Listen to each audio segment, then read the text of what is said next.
오늘 우리에게 주시는 하나님의 말씀은 구약 성서 가운데 신명기 6장 4절에서 5절이고요. 신약 성경은 마가복음 12장 28절에서 34절까지입니다.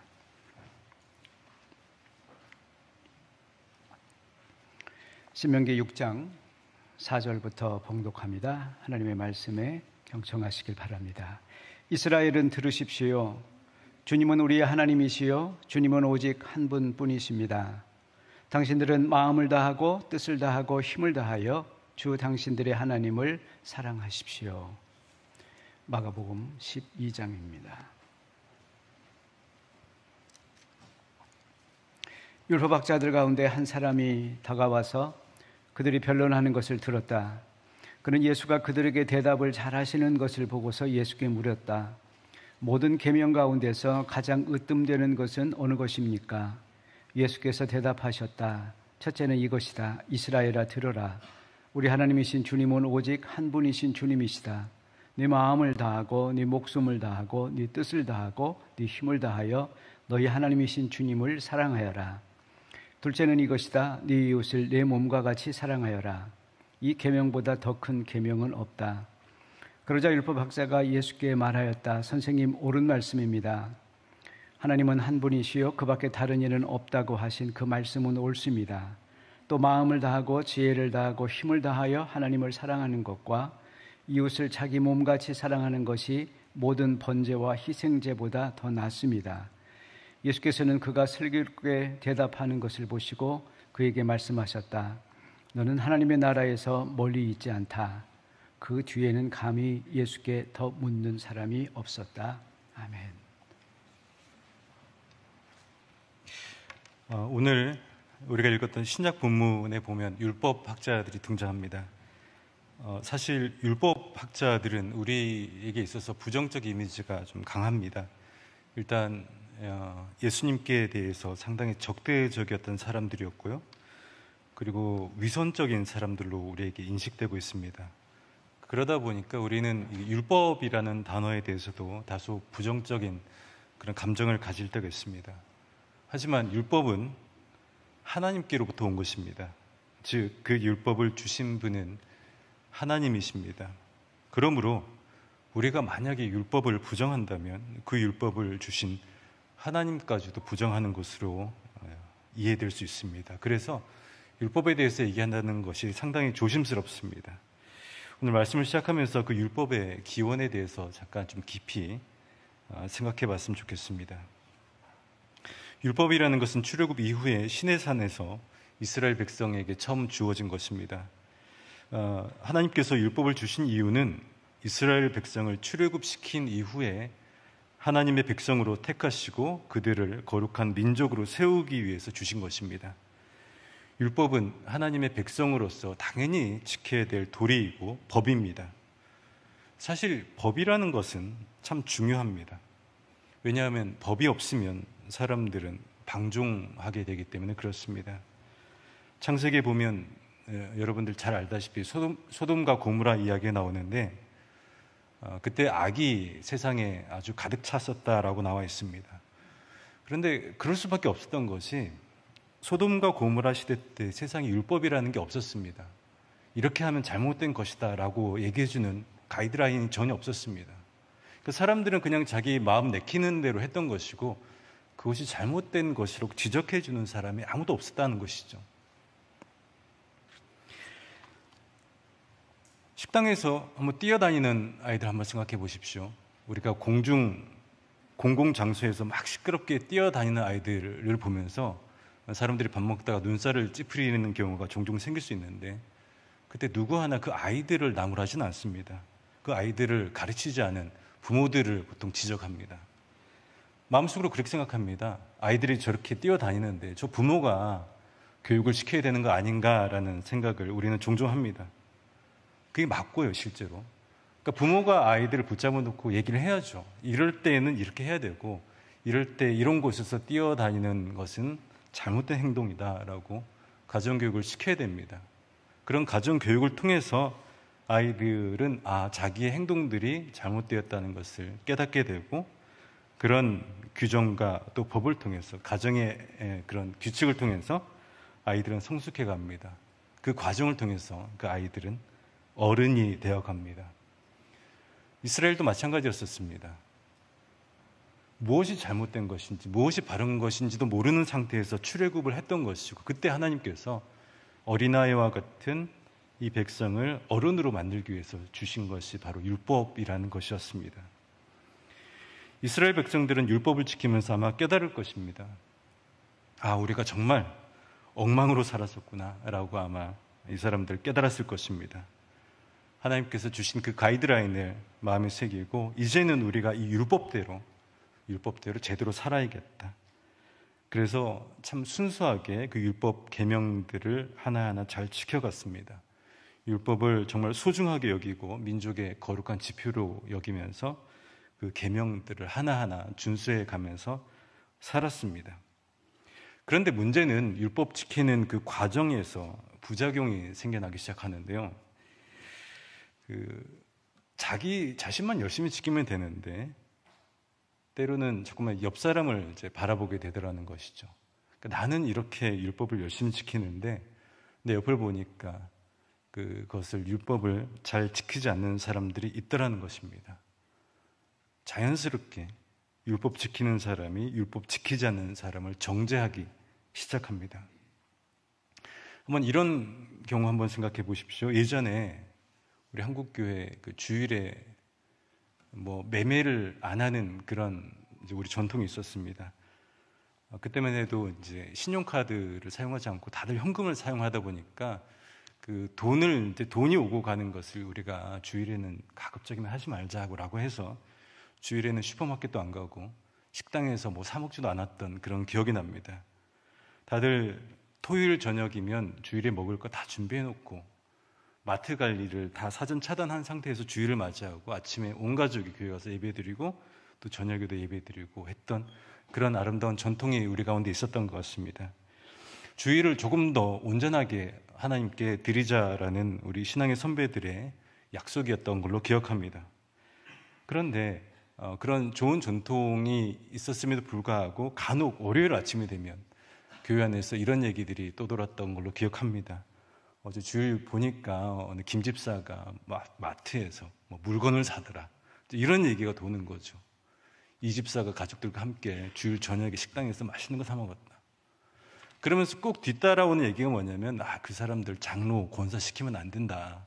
라는 이제 이야기가 이제 떠돌게 되었던 기억이 납니다. 주일이라는 날이 뭔가 좀 좋은 취지에서 주일에 사 먹지 말자라는 그런 이제 약속을 만들었는데 본의 아니게 주일 지나고 나면 그 교회 안에서 그런 블랙리스트가 만들어지는 그런 상황이 만들어졌다는 것입니다. 2000년 전에 안식일도 마찬가지였습니다. 안식일에 쉬자라고 했던 취지는 당연히 하나님의 말씀대로 안식일은 거룩한 날이니까 6일 동안 세상을 만드셨던 창조주 하나님이 쉬셨던 날이니까 그 창조주 하나님만을 바라보면서 우리가 모든 일을 내려놓고 쉬자라는 차원에서 안식일을 그들이 그렇게 지켰던 것인데 잘 보니까 안식일에 일하는 사람들이 있더라는 것입니다. 그래서 저 사람은 하나님의 법을 어긴다라고 하면서 그 사람을 정죄하고 또 감시하는 일들이 유대 사회 안에 있었습니다. 그러다 보니까 안식일이라는 것이 안식보다는 안식일을 어기는 그 죄인을 규정하고 죄인을 양산하는 그런 날이 되어버리고 말았습니다. 율법의 본래 취지가 오염됐던 것입니다. 율법은 하나님의 선물입니다. 그리고 율법은 본래 선한 것인데 시간이 흐르면서 점차 오염되어지고 변질되어졌습니다. 그 변질이 아주 극심했던 시기가 바로 예수님께서 이 땅 가운데 오셨던 1세기 유대 사회 현실이었습니다. 율법을 그렇게 변질시켰던 사람들은 율법주의자들입니다. 그 사람들은 율법에 너무 집착했었습니다. 여러분들 달을 가리키는 손가락이라는 표현 들어보셨습니까? 손가락이 달을 가리키면 그 손가락이 가리키는 달을 보면서 아름다운 달빛을 감상하고 또 경탄하면 되는데 꼭 그 손가락을 가지고서 딴지를 거는 사람들이 있습니다. 너는 어떻게 달을 가리키면서 손톱도 제대로 안 깎고 그렇게 달을 가리키느냐. 손가락도 휘어진 채 어떻게 달을 가리키냐 하면서 손가락을 가지고서 시비 거는 사람들이 간혹 있습니다. 율법도 마찬가지였었습니다. 율법이 지향하는 것은, 율법이 지칭하는 것은 바로 하나님의 거룩하심이었었습니다. 그렇다면 율법을 지키는 과정 가운데서 율법이 드러내고 율법이 나타내고자 하는 하나님의 거룩하심, 하나님의 사랑을 그들이 발견하면 됐었었는데, 정작 율법주의자들은 왜 저 사람은 율법을 지키는 과정 가운데서 휘어진 손가락처럼 그런 상태로 율법을 지키느냐 하면서 손가락의 상태에 대해서만 지적하는 사람들이 있었다는 것입니다. 예수님 보시기에는 그렇게 율법을 기계적으로 지키면서 타인을 정죄하는 자들이 썩 예뻐 보이지는 않았을 것 같습니다. 그 학교에서도 그런 애들 있지 않습니까? 공부 참 잘하고 아주 모범생인데 학급에서 반장도 하고 선생님이 시키는 거 완벽하게 잘 해내는 학생들. 그런데 꼭 쉬는 시간에 선생님께 와서 고자질하고 누가 선생님 쉬는 시간에 이랬어요 하면서 고자질하는 학생들이 있습니다. 뭐 좋은 정보를 알려주니까 고맙긴 한데 근데 별로 그런 아이들이 정이 가지는 않았던 것 같습니다. 오히려 수업 시간에 지각하고 때로는 부족하고 또 졸기도 하고 그런 학생들 보면 오히려 마음이 짠해지고 마음이 쓰이는 경우가 참 많았던 것 같습니다. 공교롭게도 또 그런 아이들이 또 집안 형편도 별로 좋지가 않습니다. 아마도 예수님이 보시기에 그 바리새인과 죄인을 바라보는 시선이 그러지 않았었을까 싶습니다. 바리새인들 자신들은 완벽하게 모범생처럼 계명을 완벽하게 지켜냅니다. 그리고 예수님께 와서 고자질하는 거죠. 저 친구가 법을 어기고 잘못된 행동을 하고 있다라면서 정죄를 하고 죄인으로 규정하고 고자질을 해댑니다. 반면에 율법을 어겨서 고자질을 당해서 사면 초과에 놓인 그런 수많은 죄인들이 계속해서 늘어나고 있었던 것이 그 당시 1세기 유대의 사회의 현실이었었습니다. 예수님 보시기에는 이 세상에 참 뭔가 잘못되어 가고 있다라는 생각을 하셨던 것 같습니다. 만약에 이 상황을 그대로 만약에 방치한다면 세상이 그 오염된 율법주의로 인해서 더욱더 혼탁해질 것이 뻔했습니다. 하지만 그렇다고 해서 그 상황에서 우리 더 이상 이런 식으로 율법 지키지 말자라고 한다면 그 말도 사실 문제가 될 수 있습니다. 왜냐하면 율법을 주신 분은 하나님이시거든요. 하나님의 아들 예수님께서 그 아버지께서 수여하신 율법 무용론을 펼친다면 그것도 앞뒤가 안 맞는 것 아니겠습니까? 결국 그때 예수님께서 제시하셨던 것은 뭐냐면 율법이라는 것 자체는 원래 선한 것인데 율법을 지키는 과정 가운데서 우리가 잘못 지켜서 이게 오염된 거니까 이럴 때 우리가 바로 잡아야 될 것은 바로 율법을 지키는 우리의 마음 자세, 즉 본질에 집중해서 그 본질을 추구하면서 율법을 지켜야 된다라는 것이 신약성경 복음서에서 예수님께서 계속해서 주셨던 메시지였었습니다. 타락하고 변질된 그 율법의 본질을 회복하자라는 것이었습니다. 어떤 교회에서 새벽기도회를 드리게 되었는데 한번 상상을 한번 해보십시오. 목사님께서 우리 교회가 이럴 때일수록 참 중요한 시기인데 우리 온 교우가 모여서 40일간 특별 새벽기도회를 하자라고 제안을 해서 그래서 온 교우들이 한마음으로 새벽기도회를 특별 새벽기도를 하는데 참 좋은 취지에서 시작을 했는데 이제 새벽기도를 하다 보니까 열심히 나오는 분이 있고 또 안 나오는 분이 있겠죠. 중직들은 다 새벽기도 합시다 했는데 또 여러 가지 상황 때문에 못 나오는 분들도 분명히 생길 수 있을 것입니다.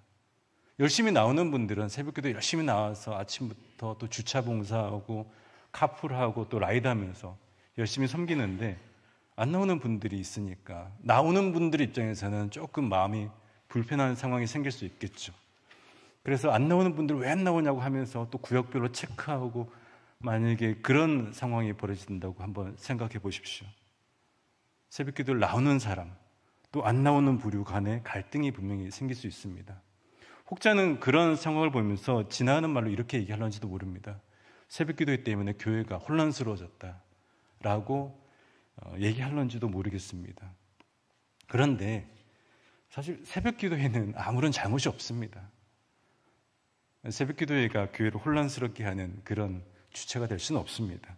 문제는 그 선한, 거룩한 새벽 기도회에 참여하는 사람들의 마음 자세가 문제인 거죠.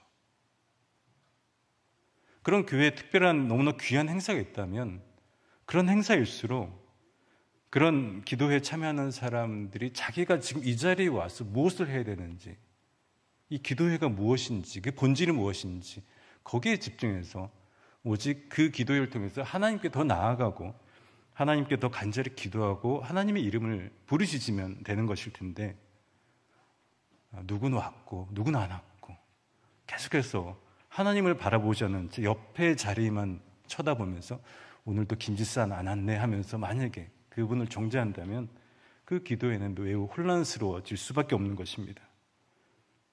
오늘 우리가 읽었던 마가복음 12장 말씀도 그런 맥락에서 볼 수 있습니다. 율법학자들이 다가와서 예수님께 질문을 하는데, 율법학자들은요 대부분이 그랬습니다. 율법 준수는 철저하게 했습니다. 아주 모범생이었고요, 외적으로 봤을 때는 율법 준수만큼은 100점짜리 인생들이었었습니다. 그런데 이 사람들이 계속해서 놓치는 게 있었는데 율법의 근본 정신이었었습니다. 하나님께서 왜 율법을 주셨는지, 그리고 자기들이 왜 이 율법을 지켜야 되는지 그 근본 정신을 망각하고 있었던 사람들이었습니다. 마침 이 율법학자들이 중요한 질문을 던졌는데 28절에 보면 모든 계명 가운데서 가장 으뜸되는 것이 무엇인가라고 예수님께 질문을 던졌습니다. 마침 시의적절한 질문이었고 예수님께서도 이때 정확하게 답변을 하십니다. 율법의 본질은, 즉 율법의 가장 으뜸되는 것은 하나님 사랑, 이웃 사랑이다 라고 이렇게 말씀을 하십니다. 이 예수님의 답변 속에는 이런 의미가 담겨져 있는 것이죠. 당신들 율법 준수 행위에만 지금 집착하고 있는데 당신들이 지금 놓치고 있는 것이 있다. 바로 율법의 근본 정신이다라는 것입니다. 예수님의 이 답변은 신명기에 근거하고 있는데 오늘 우리가 읽었던 구약 본문이 신명기였죠.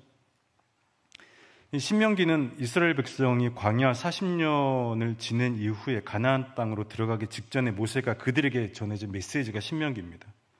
모세는 시내의 산에서 율법을 직접 수여받은 자입니다. 그리고 하나님과 직접 대면했던 자고요.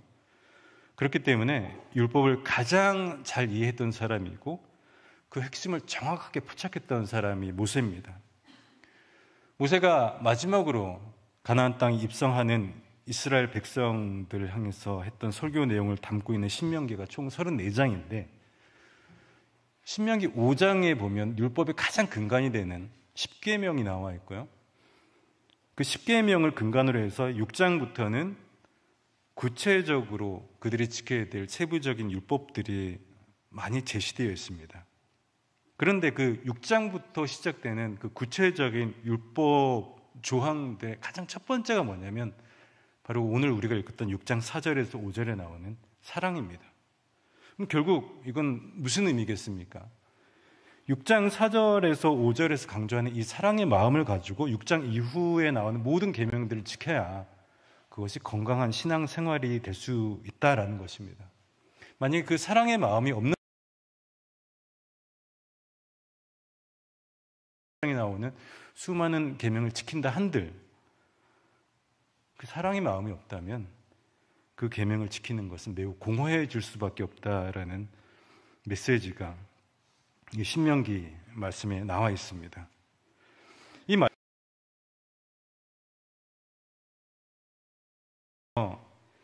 수많은 사역들을 하고 있습니다. 또 우리가 신앙생활을 하면서 아름다운 행위들을 많이 하고 있습니다. 하지만 그 속에 만약에 본질이 없다면 하나님 사랑, 이웃 사랑이 결여되어 있다면 마치 방금 말씀드렸던 것처럼 그 새벽 기도에 왔는데 그 본질을 놓친 채 혼란을 겪는 그런 상황이 우리의 삶이 될 수 있다는 것입니다. 초대교회도 비슷한 상황들이 있었던 것 같습니다. 고린도 교회 안에 분쟁이 조금 있었다고 하는데요. 그 분쟁의 요지는 은사 문제였었습니다. 그러니까 은사라는 것이 다양하지 않습니까? 근데 뭐 내 은사가 더 뛰어나다, 너의 은사는 내 거보다 별로다 하면서 이게 서로 간에 약간의 언쟁이 있었던 것 같습니다. 근데 그 당시 초대교회에서 가장 귀한 은사로 여겨졌던 것이 바로 방언의 은사였다고 합니다. 아무래도 뭐 가르치는 은사, 병 고치는 은사, 뭐 다 소중하겠지만 방언의 은사는 그 초대교회 근간을 이루었던 오순절 성령 사건과 또 관련해서 특별히 방언의 은사는 가장 귀하게 여겨졌다고 합니다. 그러니까 그러다 보니까 방언의 은사를 가졌던 사람들이 조금 어깨에 이제 힘을 주게 되었겠죠. 근데 방언이라는 게 그렇지 않습니까? 누가 통변해 주지 않으면 알아들을 수가 없습니다. 근데 그런 상황에서 만약에 교회에서 합심 기도를 하는데 이렇게 다 모여서 우리 통성으로 만약에 합심 기도 합시다라고 했는데 방언 은사를 가지고 있는 사람은 내가 이런 특별한 은사를 가지고 있으니까 조금 더 어깨에 힘을 주고 싶었던 거겠죠. 그래서 들으라는 식으로 아주 크게 방언으로 기도를 합니다. 근데 그러다 보니까 그것을 알아듣지 못하는 사람, 또 그 은사가 없는 사람들은 자칫 주눅이 들 수 있고 또 교회 공동체 안에서 소외되는 그런 상황이 벌어졌다는 것이죠. 바울이 그 이야기를 알게 되었고 바울이 상당히 그 상황을 못마땅하게 여깁니다.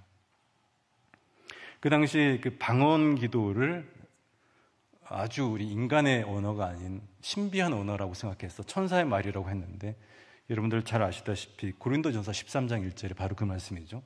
당신이 아무리 천사의 말로서 아름다운 방언 기도를 한다 할지라도 그 방언 기도를 하는 데 있어서 기도를 받으시는 하나님에 대한 사랑과 존경, 그리고 함께 기도를 하는 옆 사람에 대한, 이웃에 대한, 공동체에 대한 배려와 사랑이 없다면 당신이 아무리 그 귀한 기도를 한다 할지라도 그 기도는 울리는 꽹과리와 같은 시끄러운 소음에 불과하다라고 바울이 고린도전서 13장 1절에서 기록하고 있습니다.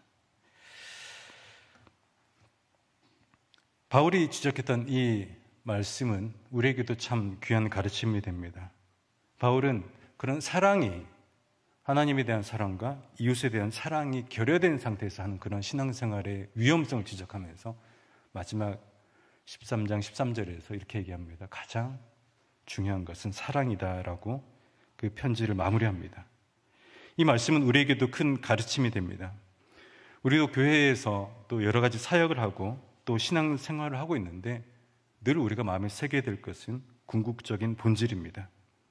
성가대를 하면서 또 교사를 하면서 또 수많은 봉사를 하면서 여러 가지 직분을 섬기면서 내 사역의 본질이 무엇인지, 내 사역의 궁극적인 지향점이 무엇인지를 우리는 늘 돌아봐야 될 것입니다. 오늘 우리가 읽지는 않았지만 마가복음 12장 직전에 나오는 마가복음 10장에 보면 부자 청년 이야기가 나오는데 부자 청년이 예수님께 와서 했던 고백이 이겁니다. 나는 모든 계명을 다 지켰다라고 이렇게 얘기합니다. 그럼에도 불구하고 공허했던 것이죠. 그러니까 계명을 지키는 것에는 내가 최선을 다했는데 그럼에도 뭔가 공허함을 느꼈던 것입니다. 이때 예수님께서 하셨던 말씀이 이거죠. 너가 한 가지 부족한 게 있다. 즉 환원하자면 너는 지금 본질을 놓치고 있다라고 예수님께서 말씀하시면서 하셨던 말씀이 이웃 사랑 이야기였었습니다. 어쩌면 혹시 이것이 우리의 모습이 되지 않을까? 어쩌면 이것이 우리의 모습일까 봐 때로는 두려울 때가 있습니다. 말씀을 전하면서 아까 제가 달을 가리키는 손가락이라는 표현을 제가 사용했었는데 어쩌면 우리가 그 손가락의 모습에만 너무 집착하면서 내 손가락은 반듯한지, 내 손가락의 모양은 깨끗한지에만 너무 집중하는 모습이 있지 않나라는 생각이 듭니다. 손가락이 지향하는 바로 하나님의 사랑, 하나님의 거룩하심, 하나님의 은혜를 바라보는 그런 지혜가 우리에게 있어야 될 것입니다. 마가복음 12장 오늘 말씀 읽었는데 율법학자가 이렇게 얘기합니다. 12장 33절에 보면 또 마음을 다하고 지혜를 다하고 힘을 다해서 하나님을 사랑하는 것과 이웃을 자기 몸과 같이 사랑하는 것이 모든 번제와 희생제보다 더 낫습니다 라고 참으로 귀하게 이 학자가 고백을 합니다. 그러자 예수님께서 34절에서 이렇게 말씀하십니다. 그가 슬기롭게 대답하는 것을 보시고 그에게 말씀하셨다. 너는 하나님의 나라에서 멀리 있지 않다라고 이렇게 선포하십니다. 하나님의 나라에 가까이 있다라는 말씀이시겠죠. 저는 이 말씀 33절의 이 율법학자의 고백이 우리의 고백이 되었으면 좋겠습니다. 그래서 정말 하나님의 나라에 더 가까이 가는 우리 모든 대학교의 성도님들의 신앙의 여정이 될 수 있길 바랍니다. 기도하겠습니다. 거룩하신 하나님 아버지, 오늘 우리에게 또 귀한 말씀 허락하시네 감사를 드립니다. 신앙생활 하면서 또 교회 안에서 다양한 사역을 통해서 하나님께 헌신하면서 우리의 본질을 놓치지 않는 건강한 신앙생활이 될 수 있게 하여 주옵소서. 공허한 신앙생활이 되지 않게 하여 주옵시고 늘 아름다운 열매를 맺는 우리 모두의 신앙생활이 될 수 있게 하여 주옵소서. 예수 그리스도 이름 받들어 기도합나이다.